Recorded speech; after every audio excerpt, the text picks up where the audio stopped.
Alright, what's going on, guys? So we are having some technical difficulties.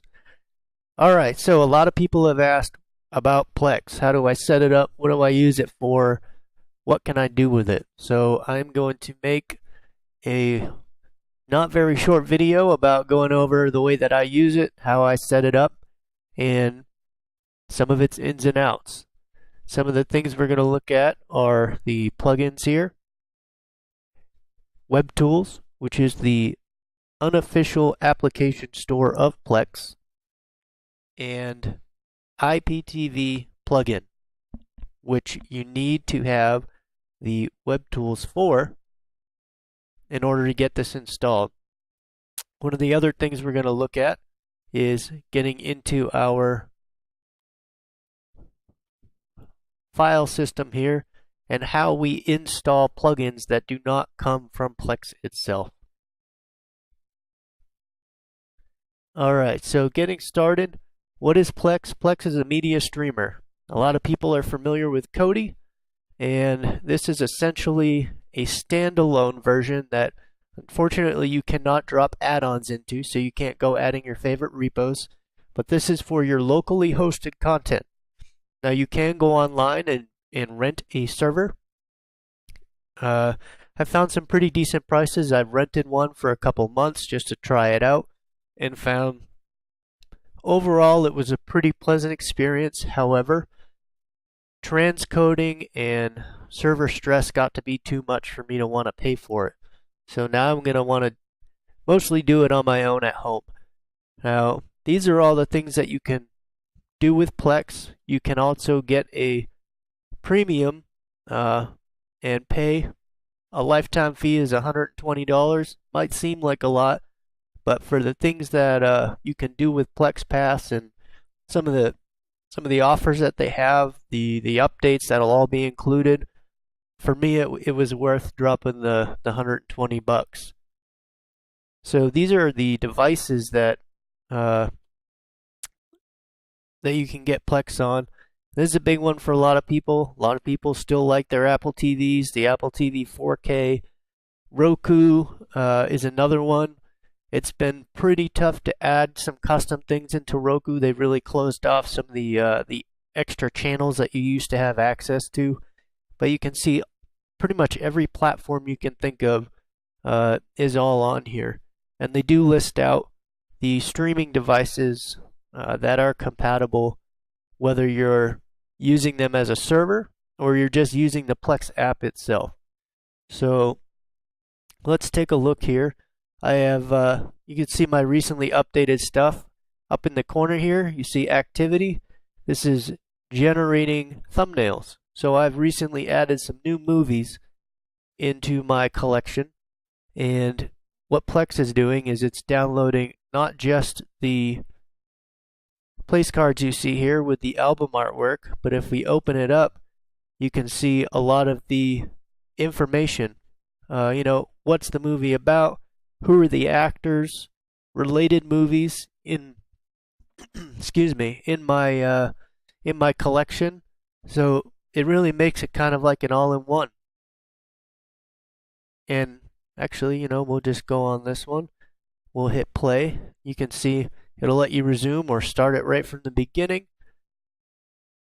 And it fires right up great. No problems. Another reason why I like having my own home server. So while I'm touching on that, I'd like to talk real quick about transcoding. Now, this unlimited feature is only accessible to Plex Pass, I believe.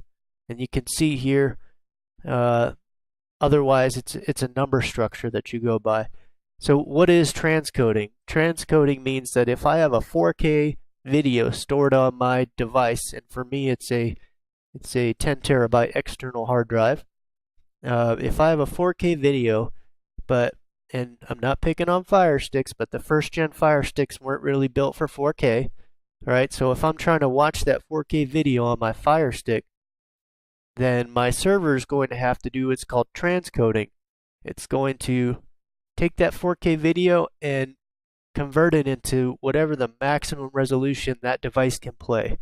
So if that's 720p, 1080i, 1080p, it's going to tax my server in order for that device to play it. That's where you might run into some buffering issues. It depends on the server, the hardware you have, whatever you're using to host that stuff is where a lot of those extra details come into play. Let's see what we got going on here. Oh, my now playing is still on. Alright, so we can go back into my home here. I'll close you out. Alright, so you can see you can pipe in your iTunes library, and again, all of your artwork will come up.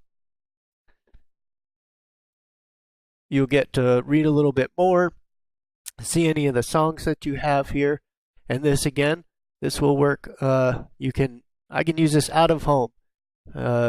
Use it on my cell phone, on the go, my NVIDIA Shield, any device that I bring with me that has this Plex app. And speaking about that, if you want to use a PC as your Plex server or your Shield or whatever it is you want to use, it has to remain on at all times for you to have access. Otherwise, when you shut this off, you're essentially shutting your server down, and there goes your content.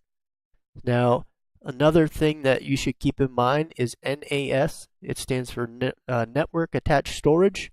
You can get home servers, you can use external hard drives and set it up. There's 100 different ways to go about that to make it so it's always on and hosted directly off your router. And again, things that will come into play are the limits of your ISP and whatever package you have with them as far as the speeds that you can up and download at. So for me, I have a 1000 megabit per second. I'm lucky enough to have fiber in my neighborhood, so buffering has never really been an issue for me. Let's see, movies, we got music. I don't really keep a lot on here because I've got storage on my cell phone, and a couple TV shows. So plugins. Plugins is the next big one. I'm going to get into a little bit more about web tools, and then we'll check out how to set up our IPTV. So just a quick preview. As long as I click on this, I can set up my my service to pipe right in to my Plex app, which it looks like we might be having some issues. So that also brings up a good point. The IPTV, this plugin right here is one of the most unstable plugins that you'll find in Plex, which is the only thing, in my opinion, keeping it from being something as functional as a Kodi replacement, because of the instability that you could have with this. And we'll get into depth about how you can go about fixing that. You'll see it's kind of taking its sweet time loading up, but I will go through where you can get the files from to set up your own plugins inside of Plex here, and also how to set up this web tool so you can kind of browse around if there's different plugins and things that you wanna mess around with. Alright, so I'm going to take a sec here, pause the video, and set some stuff up. We'll be right back.